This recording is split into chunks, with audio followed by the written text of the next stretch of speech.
लालू यादव जी, किसी को इतना गाली मत दीजिए। नरेंद्र मोदी के नोटी पर चढ़ने जा रहे हैं हम लोग। लालू यादव, यही नीतीश कुमार अगर समर्थन वापस ले लेगा तुम्हारी सरकार गिर जाएगी। किसी की बैसाखी पे सरकार बना के चल रहे हो, गर्दन तोड़ दोगे। इतना प्रेम भाव था, कांग्रेसी थे यार, हम भी थे, ऐसे नहीं छोड़ दिया अपना घर। 2024 का जो इलेक्शन है ना, अगर विपक्ष जीता ठीक है तो हिंदू हार जाएगा। लालू यादव और राहुल गांधी एक जैसे लगते हैं मुझे, और दोनों जने एक साथ बैठे भी थे और क्या कह रहे, दोनों कह रहे मुस्लिम असुरक्षित है।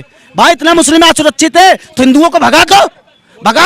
राहुल गांधी या कांग्रेस के फैमिली जो है, इनको कभी हिंदू त्योहार मनाते हुए देखा है? राहुल गांधी जनेऊ पहनते हैं, मंदिर जाते हैं भाई, अक्सर वो आते रहते हैं भाई, आप देखते रहते हैं न्यूज में। जनेऊ क्यों पहनते पता आपको?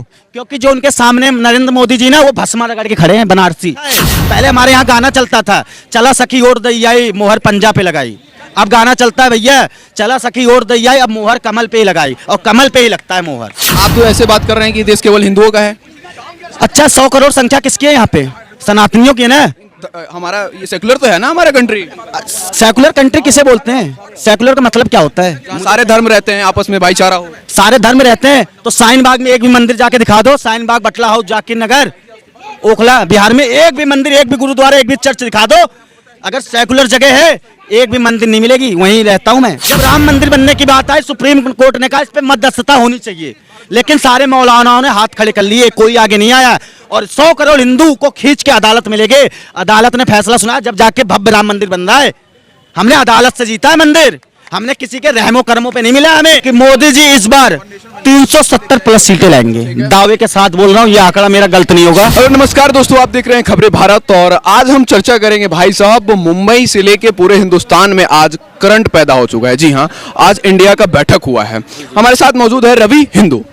आप बताइए, अब तो ऐसा माहौल वो लोग बना रहे हैं और वो लोग बोल रहे हैं कि 2024 में आएगा तो आएगा, इंडिया ही आएगा, मोदी जी नहीं बैठने वाले। देखिए, ये जो इनकी अंदर जो भावनाएं उत्पन्न हो रही है महागठबंधन, इंडिया गठबंधन के, वो मुझे नहीं लगता, वो कुछ ज़्यादा ही बोल रहे हैं। इतना उत्तेजित नहीं होना चाहिए। आप कैसे कह सकते हो कि चुनाव वही जीतेंगे? चुनाव तो जनता के ऊपर होता है, जनता किसे वोट देगी किसे नहीं देगी वो जनता फैसला करेगी। ना वो तय कर सकते हैं ना हम तय कर सकते हैं, ये तो पब्लिक के हाथ में। जब इलेक्शन होगा वो लोग, इंडिया कह रहा है कि भाई बहुत ज्यादा महंगाई हो चुका है और पब्लिक त्राहिमाम हो चुकी है, तो इस बार तो बीजेपी नहीं आने वाली। देखिए, महंगाई की बात तो मत करिए मेरे से यार, महंगाई है नहीं। टमाटर के रेट बढ़े थे, घट गए। सिलेंडर के गैस भरे थे 400 रुपए, घट के बढ़े तो थे, घट भी तो गए। बढ़े तो थे, जनता खाई नहीं है जब तक 200 रुपए किलो टमाटर था। क्या बात कर रहे हो, 200 रुपए किलो टमाटर था तो क्या टमाटर का रेट घटा नहीं? अब खाओ, कितने टमाटर खाओगे? क्रेट के क्रेट भर के ले जाओ। पेट्रोल सस्ता कर दिया मोदी जी ने, 110 से सीधा 92 पे लेके आए। तो ये सरकार ऐसी है जो गरीबों की बात सुनती है, तानाशाही नहीं है। अगर गरीब किसानों ने कहा कि किसान कृषि बिल वापस लो तो ले लिया, ये नहीं तानाशाही की नहीं लेंगे। अगर लोगों ने कहा भाई गैस सिलेंडर का दाम घटाइए तो घटा दिया, पेट्रोल का दाम घटना चाहिए तो घटेगा। ऐसे सरकार नहीं, अपने घर कुछ ना ले जा रहे मोदी जी। जो कुछ कर रहे हैं आम लोगों के लिए कर रहे हैं। ना इनके पीछे बीबी है, ना बच्चे हैं, ना भाई है, ना भतीजा है। जो कोई है तो देश वाला ही है। तो मोदी जी के ऊपर मुझे कभी भी शक नहीं हो सकता कि ये पैसा अपने घर ले जाएंगे। जो कुछ भी करेंगे देश हित में करेंगे। अगर कुछ वो चीज़ें महंगी होती है तो वो महंगाई के ऊपर होता है, महंगाई कंट्रोल भी होती है। हमारे देश का ऐसा प्रधानमंत्री है जो गरीबों की बात सुनता है। हम राहुल गांधी वाली बात नहीं है कि राहुल गांधी की सरकार थी, सोनिया गांधी जी की, पब्लिक कितना भी चिल्ला रही है उनको कोई मतलब नहीं।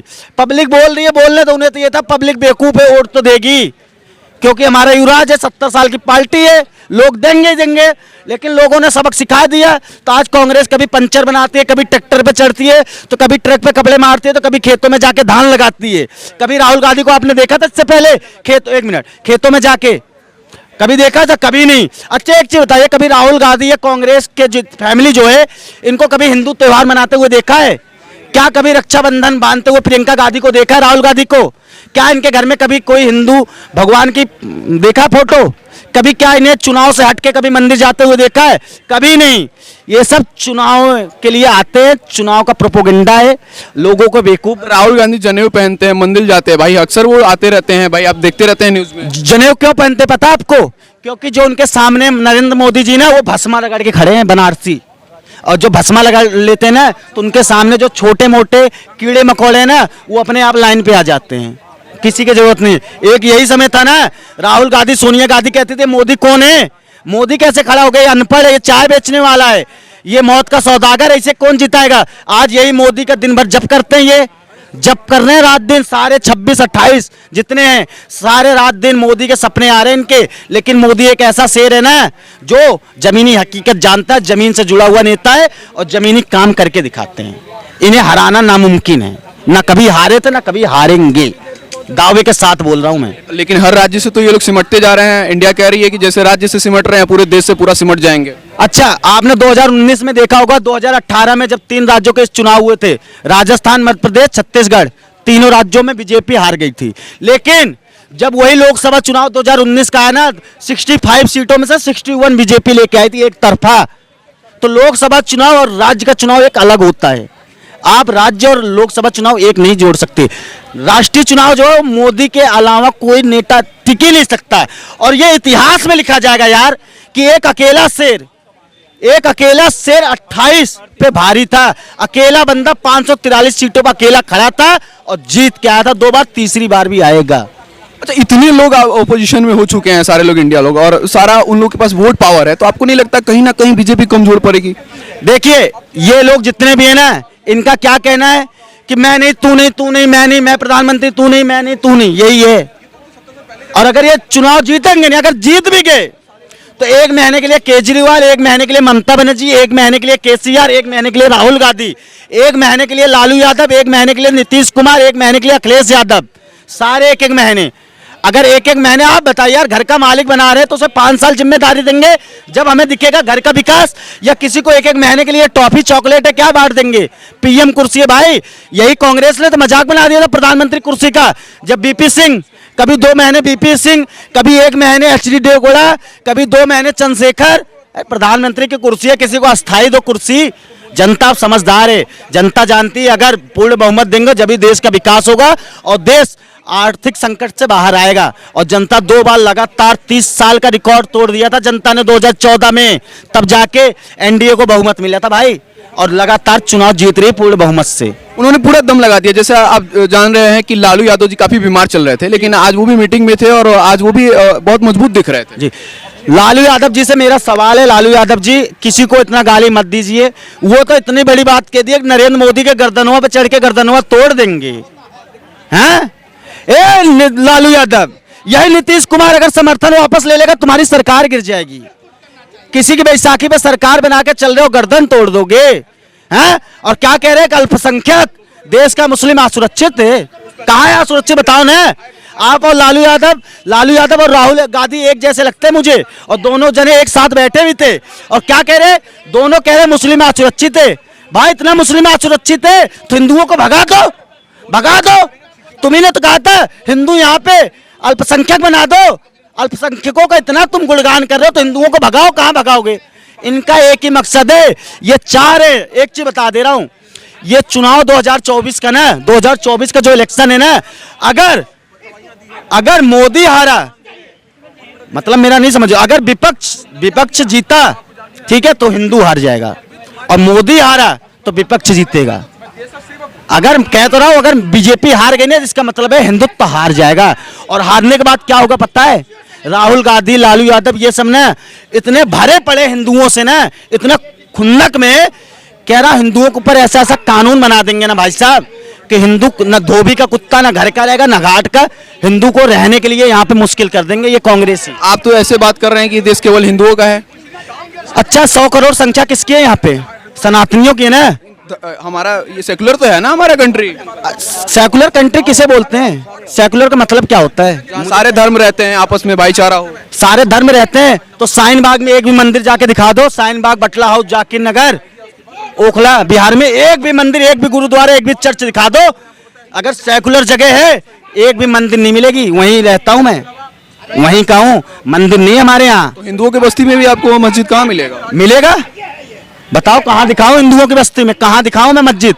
जहां कहोगे वहां दिखा दूंगा, मस्जिद भी, गुरुद्वारा भी, चर्च भी। लेकिन जहां मुस्लिम बाहुल क्षेत्र हो जाता है ना, वहां हिंदू मत। अच्छा, ये सब छोड़े, बस इतना ही बताइए, क्या बीजेपी केवल हिंदुओं की पार्टी है? बीजेपी हिंदुओं की पार्टी नहीं है, बीजेपी सबकी पार्टी है। जब भी बोलती है सबका साथ, सबका विकास, सबका विश्वास, सबका प्रयास। और आप क्यों कह रहे हैं कि यदि मोदी जी हारेंगे तो समझो सारे हिंदू हार जाएंगे? इसलिए हार जाएंगे क्योंकि मोदी जी हिंदुत्व की संस्कृति को समझ गए हैं। वो सनातन को सर्वोपरि मानते हैं, सनातन धर्म को आगे रखते हैं। इसीलिए तो यार जहाँ पे चंद्रयान लैंडिंग किया उसका नाम शिव शक्ति क्यों रखा? उस जगह पे जहाँ पे लैंड हाँ, क्यों रखा? और कुछ भी रख सकते थे, क्योंकि ये देश का धर्म सनातन धर्म है। ये बात मैं नहीं बोल रहा हूँ, ये स्वामी विवेकानंद ने बोल दिया था। ये बात महात्मा गांधी जी ने बोला था कि हिंदुस्तान में राम राज्य जाना चाहिए, लेकिन कांग्रेस ये क्या लाए? इस्लामिक राज्य ला के दिखा दिया था। लेकिन गांधी जी की जो विचारधारा थी वो राम राज्य की थी। मैं गांधी जी को कभी गलत नहीं मानता, गांधी जी ने कभी नहीं चाहा कि बंटवारा हो, लेकिन कांग्रेस के जो नेता थे ना वो चाहते थे देश का बंटवारा और देश टूटे, और देश टूट गया। ये लोग खुशी मनाते थे और ये लोग ये चाहते थे हिंदुओं को जब मन करेगा तब भगा देंगे, यहाँ पे इस्लामिककरण करके यहाँ इस्लामिक स्टेट घोषित कर देंगे। भाई मैं नहीं बोल रहा हूँ, हमारे पूर्वज बताते थे यार, हमारे बाप दादा बताते थे भाई साहब। कांग्रेस को उन्होंने देखा है। पहले हमारे यहाँ गाना चलता था, चला सखी ओढ़ दई मोहर पंजा पे लगाई। अब गाना चलता है भैया, चला सखी ओढ़ दैया, अब मोहर कमल पे ही लगाई, और कमल पे ही लगता है मोहर। ठीक है, ये गाना हम लोग गाते थे, इतना प्रेम भाव था, कांग्रेसी थे यार हम भी थे, ऐसे नहीं छोड़ दिया अपना घर। बहुत दुख हुआ। आज तो कांग्रेस खुलेआम कहती है कि हम हिंदुओं से हमारा कोई मतलब ही नहीं है। ये देश किसने कहा है? मनमोहन सिंह ने कहा था यार कि देश के संसाधनों पे पहला अधिकार मुस्लिमों का है, बोला है। अच्छा एक बताओ, वक्फ बोर्ड क्यों है इस देश में? वक्फ बोर्ड एक सरकारी संस्था है, उनके हक के लिए। हाँ, उनके हक के लिए। तो हिंदुओं के हक के लिए क्या है? हिंदुओं को ईदगाह। अच्छा एक चीज पूछता हूँ भाई साहब, आ जाइए। जब भारत का बंटवारा हुआ था धर्म के नाम पे, मोहम्मद अली जिन्ना ने कहा था हिंदुओं के साथ मुस्लिम रहेंगे तो उनका हक नहीं मिलेगा।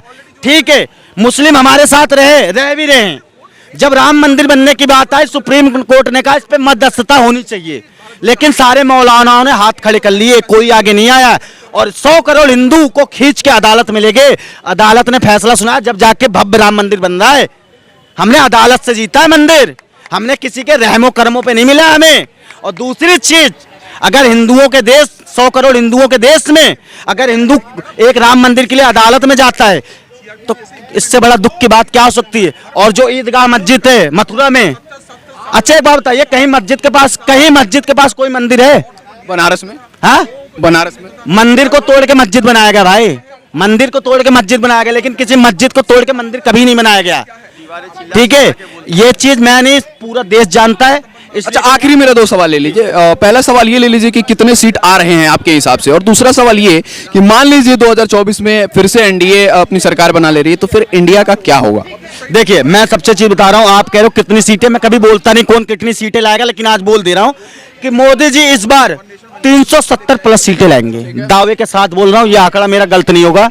ठीक है, और अगर दोबारा जीतते, अभी देखिए विशेष सत्र आया है, इसमें मैं मोदी जी से कहता हूँ, मोदी जी हाथ जोड़ के निवेदन है, गौ माता पे कानून लाइए। गौ माता को, जो गौ माता हमारी इधर उधर घूमती है, उनके लिए गौशाला बनाइए, उनके खाने पीने का इंतजाम करिए, क्योंकि अगर हमारे देश की गौ माता इधर उधर घूमेंगी तो बहुत बेइज्जती वाली बात है।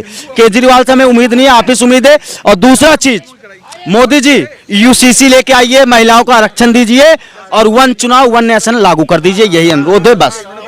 दूसरी सवाल का आप जवाब नहीं दिए कि ये 2024 में फिर से एनडीए जीत जा रही है, मतलब नरेंद्र मोदी फिर से प्रधानमंत्री की गद्दी पर बैठ जा रहे हैं, तो फिर जो ये इंडिया है उसका क्या होगा?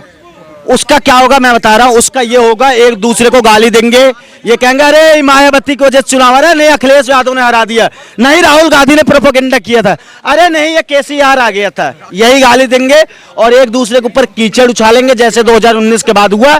और ये लोग लेट के परिक्रमा लगाएंगे, हिंदुओं के पैर चूमेंगे, माफ कर दो भाई, तब भी हिंदू इन्हें माफ नहीं करेगा, क्योंकि हिंदुओं ने बहुत जुल्म सह लिया। तो ये तो इनका था, और आप बताइए कि आपका क्या सुझाव है, कमेंट बॉक्स में बताइए कि कौन जीत रहा है 2024 इलेक्शन। बहुत बहुत धन्यवाद, आप देख रहे थे खबरें भारत।